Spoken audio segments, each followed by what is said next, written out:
Okay, we are going to do some more practice.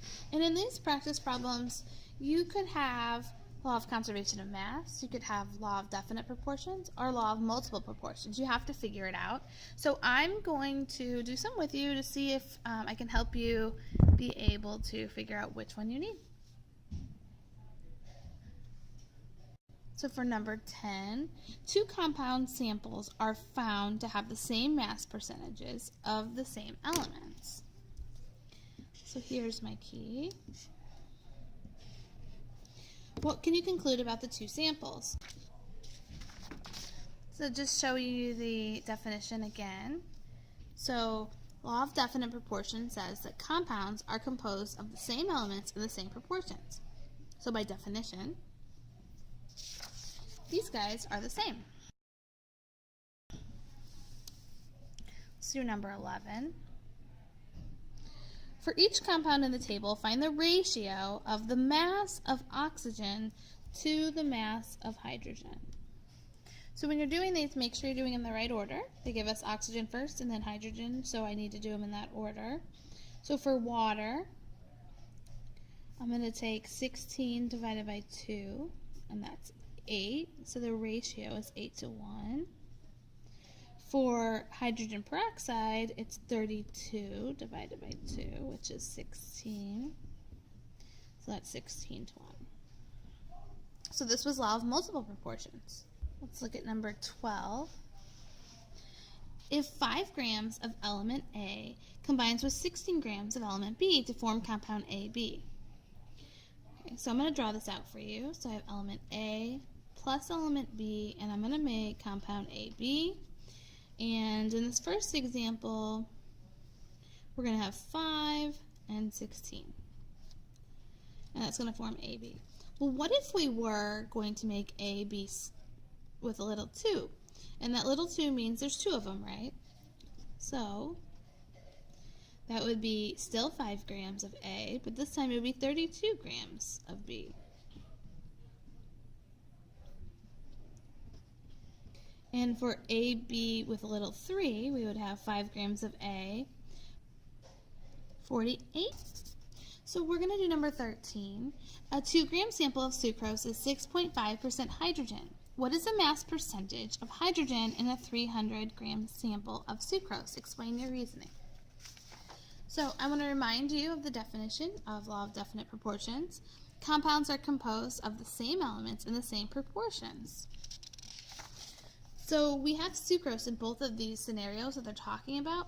So in sucrose is always going to have 6.5% hydrogen. So that's our answer. Reasoning is the law of definite proportions. Number 14. In a laboratory, 178.8 grams of water is separated into hydrogen gas and oxygen gas. The hydrogen gas has a mass of 20. What is the mass of the oxygen produced? This is a law of conservation of mass question. We have water, and it's going to be separated into hydrogen and oxygen. And it says that we have 178.8 grams of water to start with, and I'm going to make 20 grams of hydrogen. Now I know mass has to be conserved, so our oxygen is going to be 158.8 grams. So write an equation showing the conservation of mass, and that's actually what I just did up there.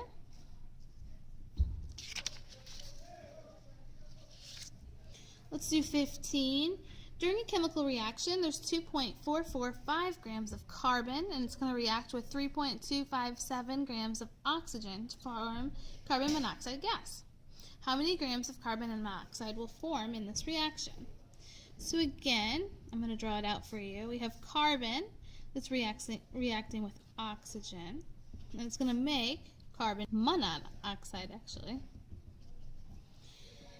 We have 2.445 grams of carbon, 3.257 grams of oxygen. So we're just going to add those together to get how much carbon monoxide we made. Do one more example here. So for 16, phosphorus and chlorine combine to form two different compounds. In one compound, 3.88 grams of phosphorus combines with 13.28 grams of chlorine. In the other compound, 1.32 grams of phosphorus combines with 7.56 grams of chlorine. What is the ratio of chlorine to phosphorus in compound 1 to compound 2?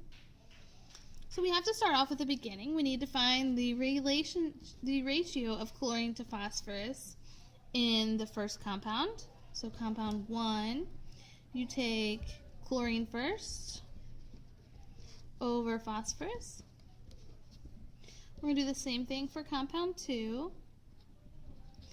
I'm putting chlorine on top this time because they tell me to.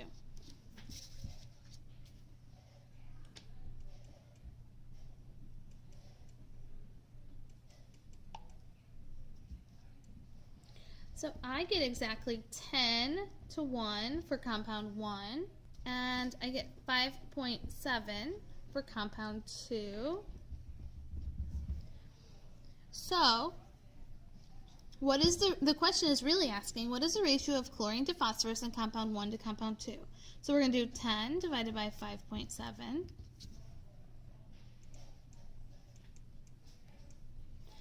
That is 1.7 to 1.